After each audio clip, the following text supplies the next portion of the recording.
That's what makes people quit sometimes, is because they expect the instant gratification. If you're in the game of get rich quick and you don't really want to put the time and effort in, this is probably not for you. This is what government contracting is doing for me. Now I want to change the lives of people around me, and not change the lives of here's $1,000, here's $1,500, but change the lives of being able to expose their mind and what they see so they know, oh, I can do it too. Anybody can do government contracting. It's not something that's arduous or hard per se. It is simple, not easy, but it does take consistency and effort to see success. This is definitely something that's viable and possible to make a difference in your life and others' lives. All right, welcome back to the Construction Game Podcast. Super excited to have DaMarjay here today. Yes, sir. So I reached out to him. I was like, "Hey, gotta have you on the podcast." And he's like, "In person or on Zoom?" And I was like, "Where do you live?" And he's like, "I live right next to you." So we're here in person, live in effect. Yeah. Let's go. For sure. So yeah. So welcome. Thank you. No, first I want to say I appreciate you inviting me, having me. I've definitely been in an interview podcast, session before, but not GovCon yet. So, you're the first one to invite me GovCon wise to come and talk. So I appreciate that. And, I'm grateful to be here. Good. So let's just jump right in GovCon. So For sure. How'd you even get into GovCon? Because not a lot of people know about it, but not a lot of people are in it. Right? Yeah. So how'd you get in it? That's a great question. So I actually have been working in IT for 9 years. I quit my IT job about 2 years ago. And when I was doing IT, I was working for government contracting companies. So companies who were essentially bidding on government contracts. I was working for this company called Guru, and they had contracts under CACI, SAIC, things like that. So I had a general understanding of government contracts, but not to the depth that I do now, but just given that context because that's how it started. And then I have a business partner / best friend. We always exchange ideas, business ideas. We meet every single week. We talk about what we're working on, how we making money, investments, things like that. And it was just one day, man, we were just talking and he was like, yeah, bro, I just had this contract where we made $20,000 to repair a chimney at the Grand Canyon. And I'm like, $20,000? The first thing I said was, how much money do I have to invest to get into that? Yeah. And he was like, no, it's free. SAM.gov is free. And we just bid it on the contract, this and that, kind of just explained the process. And once he told me that, I was pretty much hooked. He had sent me a couple of individuals who were doing GovCon, teaching it and things like that. And I got into the YouTube rabbit hole, watching video after video, seeing people make thousands of dollars. I was like, nah, I got to do this. Yeah. So that's how I got into it. Awesome. So when was that? That was a couple years ago? Or so that was... So I started my GovCon company February 2024. So that we probably had that conversation maybe December. Okay. December, January time. Okay. So it wasn't long. Once I seen that, I got right into it. Okay. Yeah. And then you started going after the projects. And then how many projects did you go after before you hit your first one? I think I probably submitted about 12 proposals. Okay. The first 4 or 5 though were trash. Yeah. They just weren't good. I look back on them, I'm like, what was I doing? But excuse me, I definitely, it took about 12 proposals. I think I won one in 6 or 7 weeks. Okay. Which isn't normal. Yeah. Did you bump your head through this process, or did you have a mentor kind of showing you the way? That's a great question. So I'm an avid for investing in yourself and, paying for a shortcut to increase, as some people would say. And when I first started out, I learned a lot on my own. I was looking up a lot of YouTube videos on how to create proposals. I'm sure you heard of Kizzy Parks. She has a lot of YouTube videos that kind of teach you how to go through the process. I watched a lot of testimonial videos and things like that. So I started to do the process on my own, but then I realized all right, maybe I do need a mentor to make the process a little faster. Mm-hmm.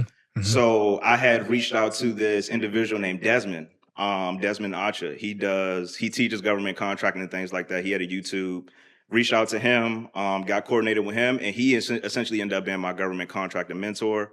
Invested into his program, and that definitely helped tremendously in the beginning, in the sense of processes, what to look for when you're reading the contracts, how to craft your proposals, things like that. So yeah, I definitely had a mentor in the beginning for sure. That's great. So what was the first project that you won?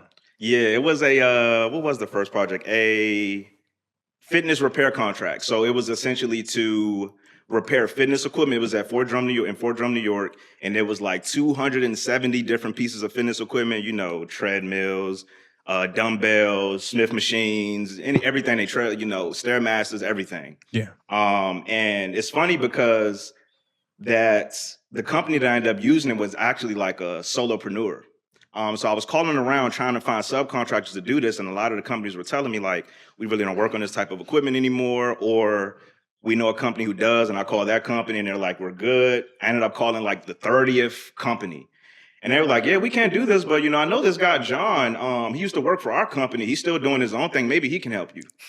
Reached out to John. Again, his number wasn't on like Google. He doesn't have a company. He just had relationships to where he just had his own, you know, influx of revenue through his relationships. Mm-hmm. Reached out to him and he was like, yeah, this is right up my alley. He was like, you know, I do my own wiring and I do this and I do that. And I'm like, perfect. Gave me a quote, submitted the quote, and won the contract.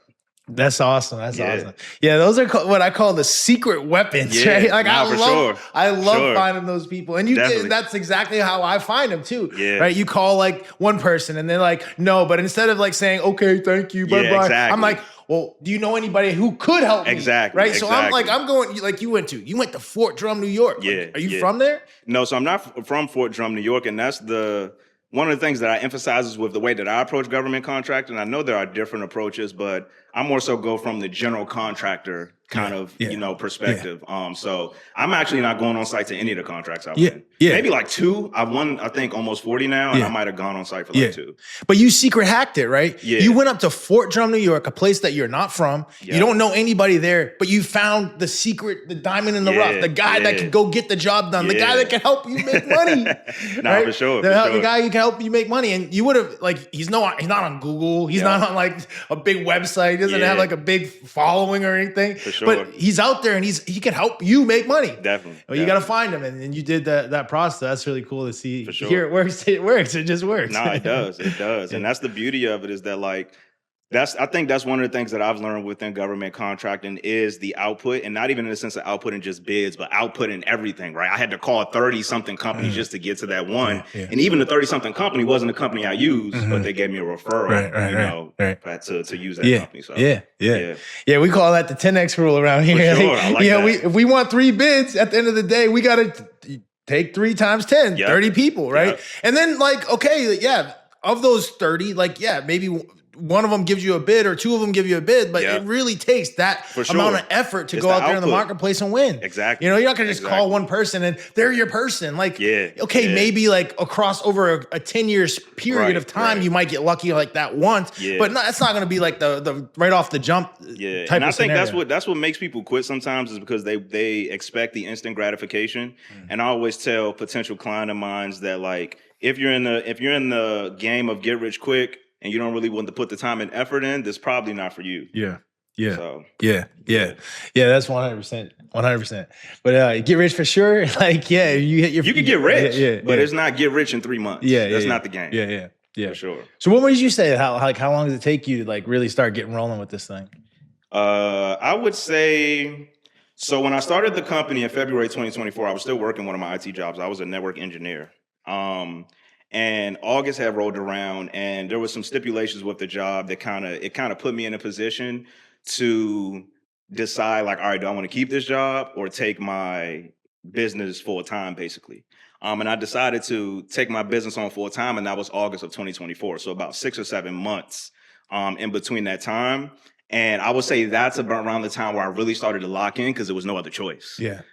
So it's funny because I had invested $3,000 into a mentorship and got into the mentorship, and it wasn't really what I was looking for. And this was outside of GovCon. It was more so just business mentorship.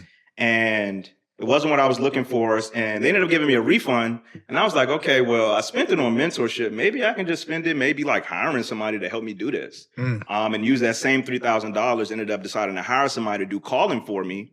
And once I did that, that was the thing that like cracked the code to where it was like, okay, all right, output, correlates to contract wins. I have somebody calling for me now. I'm doing the proposals. I don't have to call anymore. And that's when things really started rolling.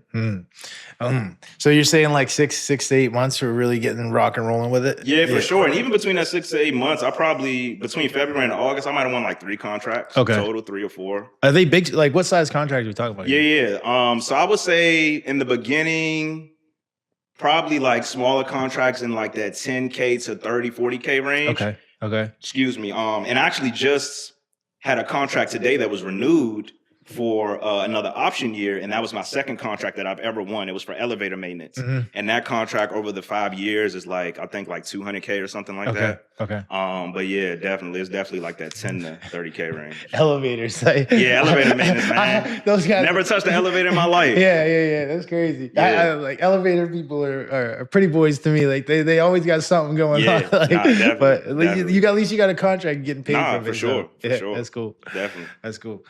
So where are you at now with everything with GovCon? Yeah, so right now I'm at about 1.2 million in revenue since starting. And I would say majority of that was in 2025. Because 2024, like I said, I just got started and was kind of getting my feet wet. And right now I'm bidding on a lot of contracts around like mini construction, so like HVAC. I actually just won a contract in San Antonio to replace a bridge for a golf course that's on a military base. Okay. So that's my most recent win, and honestly my biggest win as well to date. But I'm mainly just bidding, like I'm casting a wide net, but as I win more contracts, I build my past performance. I'm starting to like go a little more specific into like certain niches. But overall, it's across a whole bunch of different categories. But I really want to like get into that construction space. That's what I really want to get into, because I just know that's where like the M's are. I want to do the construction and the IT. Yeah, those are the millions at. Yeah. We do a lot of construction. Yeah, but I mean, my story is very similar. You know, it took me like six to 8 months to really land our first one. Once I said I was going to go after government contracting, you just locked in. Yeah, and I locked in. But you know, it didn't happen overnight. You know, it was submitting proposals. But I landed my first $500,000 project down in Sanibel Island. It was like HVAC renovation. That was your first contract? Yeah, 500. Yeah, in the GovCon. Yeah, that's different. Yeah, that's different. And the crazy thing is, then we landed a $2.6 million one up in Albany, Georgia. Dang. Like places that I never ever dreamed of going in my life, right? And all of a sudden we're winning like these huge contracts there. How did you approach those in the beginning? Like, were you just general contracting them? Or 100%. General contract. Like we were, you know, we were definitely the general contractor. We'd hire the sub to go do the work, right? But that $2.6 million one, the way we ended up getting that one is there was a site visit that there was like a select group of contractors they invited to a site visit. And I was staying in Tampa, Florida at the time. And so I left early that morning to go be up to Albany, Georgia, like a 7-hour drive. So I left early that morning, got up there, went through badging and everything. And then I got into the contracting office. And what made you go in person? Huh? What made you want to go in person? Did you think you had to, or like? Well, they invited us to go there, and I like in the beginning I wanted to go to some of these projects. Okay. I mean, it wasn't a big investment. I drove there, right? I wasn't catching flights, staying at a hotel. Like I was hoofing it, man. I got up at like 12 o'clock, 1 o'clock in the morning, put on my little outfit, and you was ready. That's what you was like. That was cool. 7 hours, right? Like. Sure. You know, and then after that, I drove right back. So it wasn't like a huge investment of like, I wasn't spending thousands of dollars flying across, staying in hotels and all that stuff. That makes sense. And I wanted to see the job too. You know, I wanted to, so a lot of times you can go to these site visits and you start like when I'm on base, if I'm going to a site, I'm looking around for all of the contractors. I'm writing them down and taking down the numbers. Because once you find one of the contractors and you start asking them, hey, who does this? Who does that? You just get the laundry list of everybody who does work there. Right? That's true. So I go there and I go there and I'm sitting down and the lady's like, the small lady, the southern lady, Miss Patty Morgan. She came in, she's like 5'2", 5'1", and she's like, you're the only one that showed up. I was like, what do you mean? She's like, there was a tornado warning that came through the area, and everybody else called out. You're the only one. I was like, what? And I'm thinking in my head, tornado. Like, so you showed up in person just for the site visit? Yeah.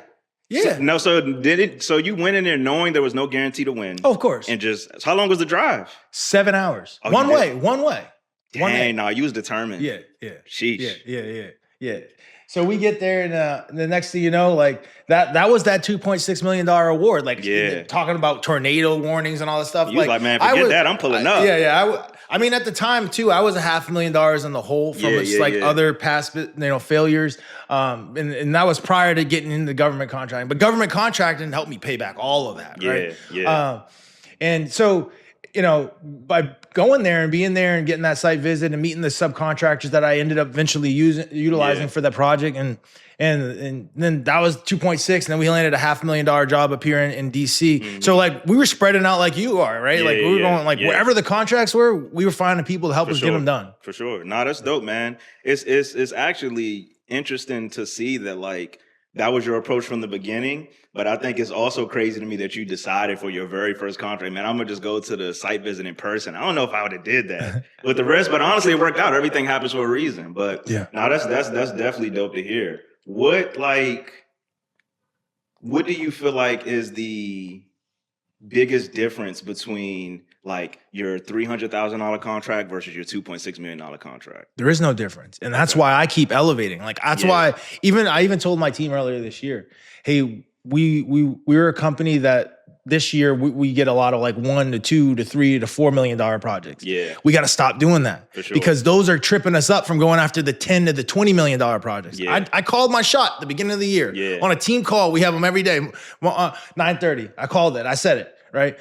Just over the last month, we landed a $10 million job. We landed a $9 million job. So it's like, they're all the same. You get a $25,000 job. If you get a $3 million job, you still got to do a kickoff meeting. Still got to do submittals. You still got to have your meetings with the government. You still got to submit RFIs and there's problems in the field. You still got to do all that stuff. You still got to submit your invoice. So why would I do it on a $25,000 job? I'm thinking the same actions. Well, let me just do it on a $3 million. Let me just do it on a $10 million. Let me just do it on a $20 million. Now all of a sudden I get the results and then the impact that I want to really have in the world. Now all of a sudden I have the resources to do that. For sure. Did you specifically like target those higher contracts in the millions, or was more so you found the contract and was like, I just want to work on this? So like now we target them, but in the beginning, we had to be strategic because construction requires bonding, right? And bonding is kind of like going to buy a house, right? Like if you got good credit, you can get bonding, but if you have good credit and money, you can get more bonding, right? Exactly. So for me, it was in the beginning, we did that $500,000 job, right? Like, okay, that was great, but there was no team at that point. It was just me. I was doing the estimating. I was doing the project management. The one thing that I did do is I did hire a superintendent, but he was not a full-time employee. He still represented us, and he was like a 1099 person. So he knew after the project, like, I can't guarantee you, like, hey, we're going to the next one. We now put in a thing where we now roll with all our superintendents. We look to keep the ball rolling with the next one. But then I didn't, right? So all of the, like, we went and did that $500,000 job. We made $150,000. That fell right to the bottom line, which then gave me the ability to now go after that $2.6 million job and get the bonding. So it doesn't just, I'm not just saying, like, I'm going to go after a $100 million project, because there are some constraints, and bonding is a constraint, right? And even for us today, like, we can't go after a $100 million project, right? Can we get $10 and $20 million jobs now? Yes, because what bonding usually looks for is, like, they take your biggest job and they multiply it by 2 to 3. So if you've done a $10 million job, they'll stretch you to 2 to 2x that or 3x that, so 20 to 30 million. But they're not going to just all of a sudden, I'm giving you a bond for 100. That's true. If they come after, if you fail and they now all of a sudden the government can come after that bond for it. Definitely. It's funny that you bring up the bonding thing, because that was one of my first hiccups when I got into government contracting. So in the beginning, again, I was just bidding based on what I seen. It was like, okay, I think I could find somebody to do this. Ended up winning this contract, and like I said, it's the beginning, so I don't know what I don't know, and ended up bidding on this contract and winning it. And they're like, congratulations, you won the contract. Please essentially send your bid bond within the next 10 days, the payment and performance bond. And I'm like, bid bond? What is that? Like, well, how do I even get that? So I had to like scramble for like, I want to say at least like 3 or 4 days, just like trying to do research, find where I can get bonding and things like that. And I'm low-key glad I made that mistake, because I think if I knew about bonding beforehand, I probably would have just been like, I'm not going to work on those type contracts. Yeah. But being in that position where it forced me to essentially like find bonding and things like that, now I'm like, okay, well now I know how to get bid bonds. I just work on, projects if they do require it. I know, where to go to get them. Yeah. But I do think that in my experience, I've seen other individuals and companies avoid the contracts that require bid bonds, either because lack of education or they just feel like it's too much work. Right. So, yeah. Right. Yeah. And that's fine. That's great because then it leaves them for us, right? For sure. Definitely. Yeah. Cool. So you said now you're doing like 1.2 federal government contracts. Like what's the plan for the future? Man, the plan for the future is really to get into those 7-figure contracts. I really want to get into those multi-million construction, but I think for me, my biggest outlook is really getting into the IT space, and not even in the sense of kind of how I was doing it before, but starting almost like a tech GovCon company in the sense of where we're bidding on contracts where, the government may need AI automations, or the government may need they might need a CRM created or things like that. I would love to like get into that realm because I have a lot of connects and network within IT because I've been in it for so long and I went to college for it. So I got a lot of guys I know from college that are doing it big now where I'm like, hey man, I got this contract, and it's easy for them to do it because it's something they've been doing for years. But overall, it's really just to grow the company.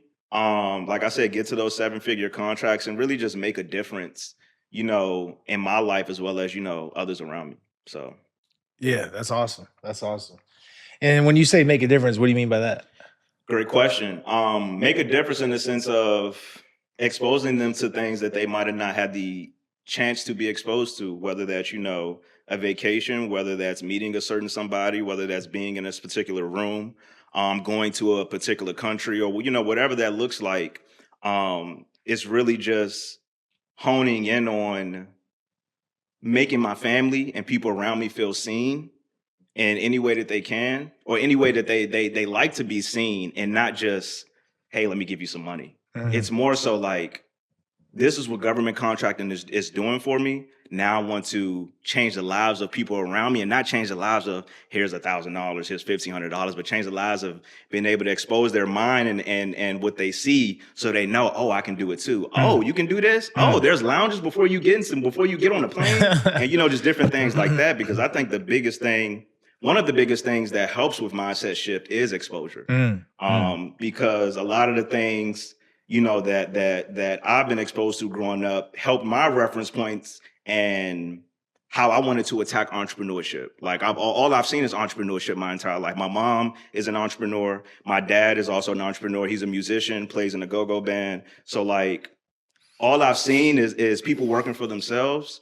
And I've had the privilege of having that reference point to just be able to, let me just start a GovCon company and be successful. And not everybody has that, exposure. So that's really what I want to do as far as like changing others around me. Yeah. So yeah. No, that's important because it's like you go out there and you do the thing, but really what's the thing that's going to power the thing? And it's for me, it's like the impact from doing the thing, exactly. Right? Yeah, 100%. So I get that. For so sure. When you say your parents are entrepreneurs and like, what do you think was the biggest thing you took from them, like growing up, like that you implemented like quickly in your business to be able to be successful with it? For sure. I say one of the biggest things is I feel like I learned a lot indirectly from my mom. My mom started she started training. She was into fitness, and then she had opened her own like cycling studio. And then she also even got into life coaching. So me and my mom have had a plethora of different conversations, but I would say a lot of the things that I learned from her was really just indirectly and like watching and being observant. And one of the things that I feel like I've gotten from her that just directly correlated to this was really just like the determination, the ambition aspect of it, the like not taking no for an answer, and not taking no for an answer in the sense of being abrasive and like forcing people to say yes, but not taking no for an answer in the sense of a door closes, well, I'm gonna just find another door. Right. And I think that was, a big culprit to my success. And then even like prior to this, maybe like a year prior to me doing me getting into government contracting, we were actually doing, me and my mother and a few of my friends, we're doing like weekly or bi-weekly like mindset like meetings. Yeah. She didn't really force us, but it was just like I'm trying to help you out and I want to give back. So like, let's do this.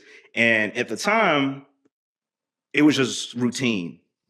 But then a year goes by, and everything that I was working up towards me starting that company, a lot of the things that I applied to the company and things I learned came from those sessions. And like I started learning a lot of things indirectly from my mom. Yeah. So it's like a mini mastermind where you guys share. literally. Yeah. And it's like I know I'm lucky because again, my mom is a life coach. She does these I'm not the first person she's done these masterminds with. So it definitely was a blessing to have that prior. And like I said, in the moment, I didn't necessarily notice the impact, but as time passes, it's definitely noticeable. Yeah. And that's great. I mean, yeah, you got to have people in your life that are going to help expose you to these things because, like you said, like, if you've never seen it before, it's hard to then go out there and see it. Exactly. Something's got to shift or you just got to shift it yourself. Right. And, so that's interesting. That's cool. For sure. Yeah. Definitely. Yeah. Cool. So we talked about where you started. We talked about where you're at right now. We talked about in the future. Anything else you want to share? Yeah, definitely, man. I wanted to share, like, I also have gotten into coaching and teaching individuals how to get into government contracting. I'm not sure how you found my videos, but that the videos were correlated to me helping individuals to get into government contracting. I'm very much a selfless, want to help everybody. A lot of my friends in my circle are the ones that come to me, for advice or for help and things like that. So I'm naturally just a pour into people kind of person. Yeah. And I've started coaching really last year privately, but publicly January 1st of 2026. And essentially, like, I just want to say anybody can do government contracting. It's not something that's arduous or hard per se, but it is simple, not easy, but it does take consistency and effort to see success. And I really just want people to know that, like, if you're an entrepreneur and you don't have anything to, you don't know what you want to do right now, or you're looking for a side hustle or something where you just like, this is definitely something that's viable and possible to make a difference in your life and others' life. And, if you're looking for a mentor, I definitely can be the one to help you out because I bumped my head a lot, made a lot of mistakes, lost some money, been in the fire, some contracts are super duper headaches where you're dealing with it for months and months and months. So, definitely, just want to let people know, like I said, it's possible. And, if needed, I can help them. Yeah, that's great. Yeah, you're excellent. How'd I find you? And so my guy, Big Mike, was like, hey, because the way we talk, we think about content, right, is like we got like top of funnel content, which is just like getting everybody to like kind of awareness of you, right? Yeah. And then like there's this middle level content where you're kind of like starting to like share some of the bits and pieces. And he's like, hey, this guy DaMarjay, he does like a lot of this middle level content that's really good. Like take a look. I was like, I saw it. I was like, oh yeah, that's nice. That's nice. Definitely, I like that. Definitely. So I hit you up. I'm like, yo, what's up? I want to have you on the podcast. And I love that, man. I think that's the biggest thing with me is authenticity, right? Like, what you get from me right now is what you get from me a year from now in another room. If me and you ended up doing business together and we're a room with some contracting officers, it's the same me. Yeah. If you end up meeting my mom, it's the same me. Yeah. And I think that's the biggest thing that I, pride myself on is just being authentic. And a lot of people reach out to me, saying that that's what they love about me. That's what lures them to me. And of course the content and the value and the information, but just the personality aspect. And I really try to emphasize just being me, just cool, laid back. Like, I'm not super buttoned up in my videos. I'm talking how I talk with my friends. And I think that gives people a better perspective that one, government contracting isn't this, it got to be so perfect and it has to be in between the lines. Like, it's not like that. You can be yourself, but you just have to have that grit. To really be successful. Oh, yeah, 100%. I mean, that grit was talked about multiple times throughout our conversation. Like, how many proposals you got to submit? Like, you're not. I never just submitted one of anything and ever won. Right. Like our ratio is like we got for every project we win, we submit 20. So it's 1 like out of 20. 1 out of 20. And now we just submit. We just have a team and we just submit even more of them. So we get even more awards and bigger awards. So that's crazy. What does that look like for you now as far as output and submitting? proposals on a consistent basis as of today? Yeah, so like like last year we submitted $1.5 billion worth of proposals out there in the Okay. marketplace, and we ended up winning like what was it, $80 million worth of awards. Wow. And last year was a weird year too because everything with the government shutdown, like a lot of our proposals. I lost like 2 months. Like I think I won 19 contracts in 2025. Yeah. And I feel like I would have at least been in like 25 if I didn't lose those 2 months. Yeah. So a lot of the stuff we submitted just got canceled or whatever. But like, that's just that one-off year, right? But like, we got to put out a lot because we know we're not going to win them all, and the ones we think we're going to win, we never win, and the ones we don't think we're going to win, those are the ones we actually end up winning. Go ahead. Go ahead. That's it. I was just gonna say, I wanted you to talk about like what the mindset. Like, did you understand that in the beginning? Like, did you understand the output requirement to win in the beginning? No, 100% not. So like in the beginning, I used to submit one proposal and be sitting there like I hope they get back to me. And then like literally being almost in tears because I didn't win it. Yeah. Right. One of the first proposals we ever submitted was another like $300,000 project for this boat ramp up in Eglin Air Force Base in Florida.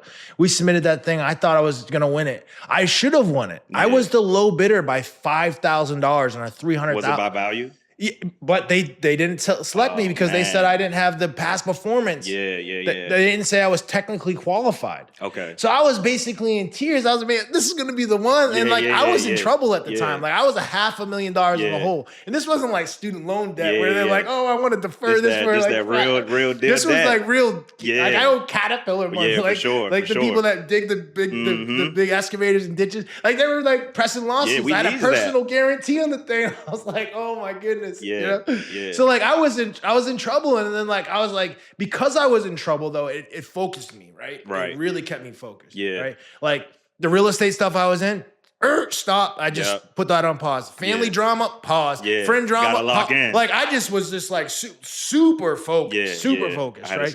And then I realized that like that's where I got the level of output that needed to happen. For sure. I started making my list, and I'd call and I'd email, and then all of a sudden, like I'd hit one, and then it was like, now all of a sudden I'd laid the groundwork with all these people. So I went back down the list and go back down the list. Yeah. And then that's when I'm telling you, I hit the 2.6 in Albany, Georgia, the $500,000 job up here in Washington, D.C., the $892,000 job at Tyndall Air Force Base, putting these shelters on the side of the runway. And then another $800,000 job for the USDA. It's because I had already made all these relationships and connections and people that wanted my proposals. For sure. Right? For sure. No, so like that's how I got that output, like, oh wow, this is what it really takes. And then it was just like, now my mindset is like, how do we duplicate those successful actions? Right. What does it look like? Because I always tell my clients that you can't get emotionally attached to a contract. I tell them that from the beginning. Like from the beginning, you work on a contract, submit the proposal, and forget about it. Yeah. You literally just forget about it. So like, I understand you're saying like, it was kind of like you were just taking action, and then you realized, was there a moment there was like, okay, it takes about 20 to win one? Or was it just like, you just woke up one day and was like, oh, this is the percentage? Yeah. Like, what was that like? Click. Yeah. And that's the thing about life, is that there's always a percentage that will present itself if you take enough action. Right. Facts. So like, now all of a sudden we just go back to the data. We're like, okay, oh wow, we submitted XYZ proposals. Oh, we won 20% of them. Yeah. Okay. So now it's just an equation. Now we need to just push the input through that same equation. Yeah. Right. And that's one of the things I love about activity. Right. For sure. And like, yes, now are we more efficient? Yes, right? Or sometimes we're a little bit less efficient because we bring on a new team member. Maybe they're not as good as making calls as me. Yeah. They can still beat me though. For sure. They can still beat me. They just need to take more activity, right? Yeah. Like they're not going to call one person to be able to get a proposal like I can, right? Yeah. They might need to call 30 people to get one proposal. Yeah. So they can still beat me, right? Yeah. But they need to embody that same mindset of output to input until they get super good. And like it's just like cutting a tree, right? And that's the thing, is like you got to go through the motions and take action to even get to that endpoint, that realization. Yeah. Where are you looking for contracts? We look all throughout the United States, anywhere. I mean, like we're in Maine right now. We're in Cali. We're in Like federal, state, and local? Oh, so no, so just federal contracts. Okay, just so, federal. And the reason why I like federal contracts is because, if you're in the state of Georgia is different than Washington, D.C., which is different than Virginia, which is different than Wyoming. So imagine me getting a contract in all 4 of those states and my project manager is running that project. Yeah. And then it's like, oh, we run into a problem. And now all of a sudden it's like, oh, I don't know what to do next. I got to go through and research the specification. I got to research the local rules and jurisdiction. No, it slows us down. Like the way you make money in business is speed. So like a federal contract in DC is the exact same thing as in Georgia, and the exact same thing out in California, and the exact same thing up in Maine. It allows us to have speed, allows us to build a system. Yeah. And that's the biggest thing is that system. The system for me is really just a set of repeated processes so you know the end outcome. That's for me. And I really like pride myself on creating systems for myself because that's how you make it. It makes it easier to have success simply because when you have systems, I actually was just looking at a video recently on this where essentially systems are created to do less thinking. So you don't have to think and it leaves you more space to, do high level thinking or strategizing and things like that. But with now, like the way you're approaching government contracting now, and again, like I'm a sponge. I'm always a student, even, with the success that I had. Is it to the point now you just develop relationships, you find a contract and you just send it to one of your guys and be like, hey, quote me this, or are you still like finding new companies that you're working with as of today? Oh yeah. We're always finding new companies. I mean, just like team members, right? Like not every team member that we've had in the organization from day one is still here, right? Like maybe they get burnt out. Maybe they say this isn't from them. Maybe they got the thing that changed in their life. Like same thing with subcontractors, maybe they're like, I'm going to retire. I'm going to do So like, we can't always rely on one contractor, right? Like, so we're always building out our network and our resources, right? And then, like we've done a lot of work in a lot of different states, but we haven't done work in every one of them. So like when I go out to Wyoming, I've never done anything in Wyoming. I'm the new kid on the block again, but it's like, it's a friendly reminder. Like I'm not immune to the work. Like I got to get out there and work every day too. Like it's not just like, I just got to go back to my normal people and get pricing. Like, no, I got to get out there. I got to hit the payment. I got to make my 30 phone calls. I got to find a good subcontractor. You still calling? Yeah, I still call. Cause I got to show the team what it's like. And that's why it works, right? The team will be like, oh, I can't get a proposal for this, Oliver. All right, look, I'll have let me show you. I'll have 15 people on the call. Mike's seen it probably before too. I'll have 15 people. All right, let me just call them right now. And then I'm getting all of like, okay, I understand you can't bid the project, but who do you know that can? Right. And then I'm getting the list, right? And then they're seeing like, and that's not taking no for an answer that I was mentioning earlier. Right. But that's what I mean. Like most people just go out there in the marketplace and then, they just delegate everything. No, that's not, you don't delegate until you've created the success because now you know the level of intensity that is required to get the result. Right. And that's a great point because a lot of people, they'll reach out to me and say like, oh, I want to get into government contracting, but I want to delegate immediately. And I'm like, sure, you could do that, but how are you going to know what they're doing right or wrong? How are you going to be able to answer a question if they come to you and ask for something? Right. And just because you're paying me to teach you how to do it doesn't mean I'm going to help you run your business. Right. But yeah, people try to get instantly into delegate. And it's like, no, you got to master your craft first because you have to teach someone what you delegate. Right.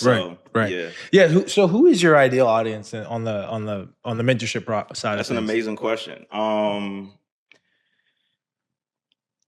I think that my ideal audience is an individual or company who either has a brief understanding of government contracting, or they do have an understanding of government contracting and didn't necessarily, or haven't taken action. Sometimes it's out of fear. Sometimes it's out of analysis paralysis because they want to have the perfect information. But I like to help those individuals who are like at the beginning of GovCon and really help them see that they can do it and it's not as hard as they think. And like I said, that's from small businesses. It could be a small HVAC company and, just teaching them how to do it, or a solopreneur who just wants to, do it from a general contractor point of view. And then also just people who are brand new, like people who don't know anything about anything with GovCon, but they want to start a business. I feel like those are my two, like, ideal.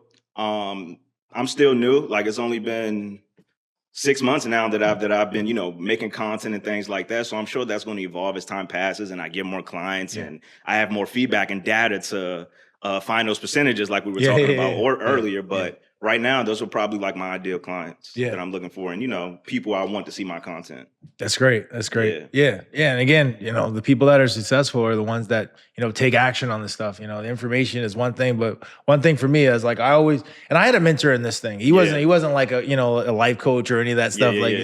But he was the guy that had gotten government contracts, and I remember him telling me, he's like, "Hey, Oliver, like, I'm not giving you any of my contracts," right? And he was doing a ton of stuff up in the Northeast, like Connecticut, Rhode Island, up in Portsmouth, New Hampshire for the Navy, right? Yeah. He's like, "I'm not giving you any of my contracts, but if you go out there and get contracts, I'll help you get them to the finish line." I was like, "Woo, that's all I need to hear." Dope. Yeah, then, so I, in the beginning, I'd call him and he wouldn't answer my call, right? Yeah. But like I tell you, by the end of year one, every time I called him, he was answering my call because we gotten like $5 million worth of projects, right?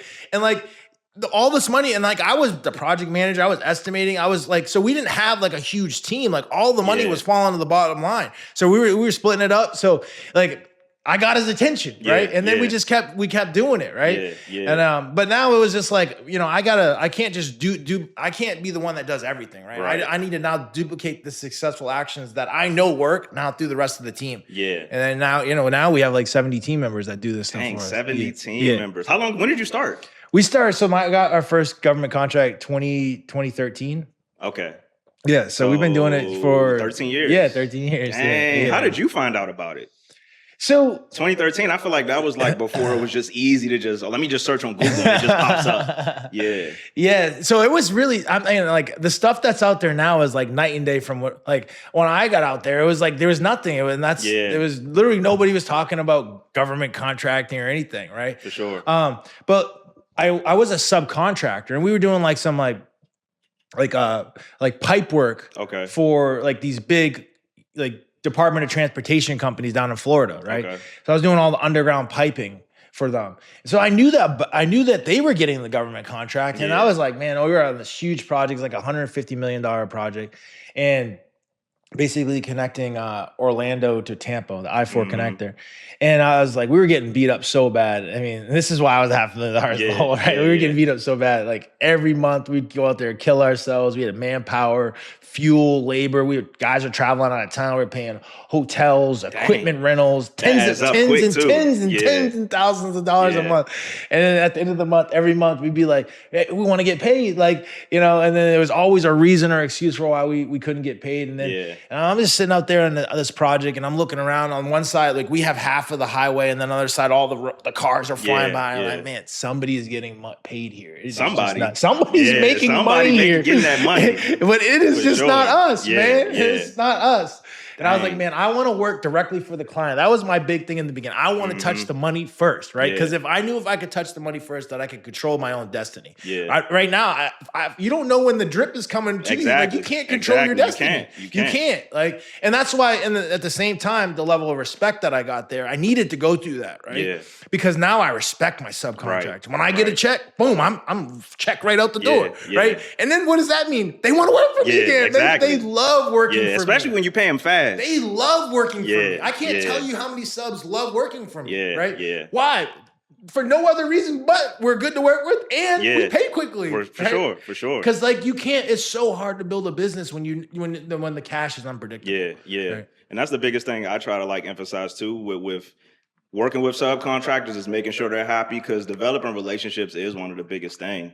Like, quick story, I had a contract that really it was a headache. One of those contracts where it was only supposed to take 2 weeks, but ended up being a year. I'm not even going to bore you with the long story, but I ended up losing like $15,000 on that contract.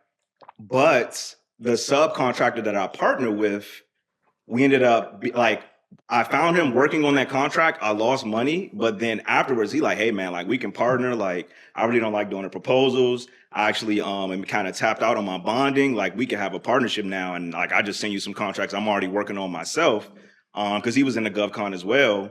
And now like we've already started bidding and working on contracts after that, where I'm gonna make what I lost back tenfold. But that just came from being in the field, staying consistent and pushing through those headaches. Yeah, So yeah. that subcontractor, prime contractor relationship is definitely important. Yeah, for sure. I mean, honestly, when I'm hearing, I'm thinking how lucky you are, man. Yeah. You were supposed to be on a job for 2 weeks and it ended up taking you a year. That could have been, I mean, you're lucky you only lost 15. Man, I said I'm lucky I almost lost 15 and the contract almost got terminated. Like I was like a week or two away. And then it was like a buzzer beater, like game winner where it was just like, all right, we got it done just in time. And I like that, right? Because, you know, our first project that I ever did, was a $30,000 box culvert installation at a golf course, similar to the project. So like a box culvert is basically like a simple bridge, right? Like the water can go underneath it, and then the golf carts can drive over top of it, right? So we pull this box culvert out, right? We're getting ready to change it out. I gave the contractor a $30,000 proposal to do it. You know, I went out there and I saw the project. You know, there was like a little small stream. I'm like, oh, this is gonna be nothing. We had everything set up to divert the water. The box culvert was basically out of the ground. We're getting ready to set the new one, then it starts raining. Starts raining. Next thing you know, water's coming down the hill. It looks like the Mississippi River to me. Like I got a huge pump out there. I'm going there in the middle of the night, checking, making sure my pump is working, making sure my pump has fuel and stuff. And then next thing you know, my whole thing got washed out. We had to do that thing like had twice. to restart. Yeah, restart. Dang. Yeah. So I mean, you actually like were in construction, like you were doing construction. You look like sub as a subcontractor. Okay. I got you. Right. So that $30,000 job ended up costing me $60,000. I lost 30 grand. And this was before, like, I was devastated, man. I was like, man, I just paid for my whole entire college tuition. Like, I just lost it. But I'll tell you what. I swear to you, everything that because I was a subcontractor then, but I was on site for sure. But I saw exactly what the GC was saying to the government, and I listened. Right, being observant. I saw what they were saying to me. I saw how they teed me up because my proposal originally to them was $60,000. For some reason, I ended up getting down to 30. It got changed in the weeds. Value engineering and all that stuff. And what they said to me, I watched everything. How they cleaned the job site up, made sure it was clean, made sure everything was professional. And I swear on you, everything I love, if I didn't lose that $30,000 on that project, we never would have done over $280 million worth of projects to date. And never. Because we use the exact same framework. The exact same. So you really just paid for education. Oh, yeah. Really, you just paid to learn. That's what it was. It was painful in the moment, don't get me wrong. But like when you're saying like, oh, the next proposal I'm in and I got way more even profit on like, we've made that over thousands of folds. And I think, again, like we were saying earlier, like that's one thing I think people got to realize is that you got to go, you got to take action. And when those situations happen, understanding that things don't happen to you, a lot of times they happen for you, and it just push through. Because, you know, if you're consistent enough, light at the end of the tunnel. You can't have that victim mindset, right? Exactly, never. Not why me. And people sometimes, like, people get sick. Man, Oliver, you can never just say like, oh, that hurt. Like, no, it didn't hurt. That made me better. I'm so glad that happened because of this. Like, I'm always connecting those things. I never look at. I mean, even if the worst thing happens, right? And I mean, we've been awarded over $280 million worth of projects. Do you think all $280 million worth of them went perfect? Right. Absolutely not. Exactly. This is construction. So we've had our ups and we've had our downs, but one thing that we've never done is we've never quit. Right. And even the hardest projects that we've had, we've always even gotten good reviews on it. Why? Because we know people respect people who take full ownership, full accountability. I'm not blaming somebody else. Yes, sir. I'll get it done. I'll get it corrected. You know what? That's not acceptable to us, so we're gonna tear that out. And I'm saying it, and I'm like, oh my goodness, man, this is not good. But like, we do it because we know it's the right way to do it. You know, we just keep it simple. Like, would you want that done at your mom's house? Exactly. If the answer is yes, let's keep going. If the answer is no, tear it out and let's do it the right way. Definitely, cool. Man. Anything else you got to share? I mean, nothing else that I can think of specifically. Like I said, I appreciate you putting me on. If you got more questions, I'm happy to answer them. But I'm having fun. I love this. I love, not even just, cameras, mics aside, just sitting down, having conversations with good people. And, us just being able to bounce off experiences, ideas, and just, good energy, good vibes. We're going to do some business together. Yes, For sir. sure, definitely. Hey, my motto, my like, what would you call it? Like my catchphrase at the end of every video, let's talk business. Yeah. I say it at the end of every Let's talk video. business, Let's talk baby. business, man. No. I'm all done that talking stuff. Let's do business. Yeah, let's do business, Let's do for sure. Yes, Definitely. Sir. Yes, sir. Let's go.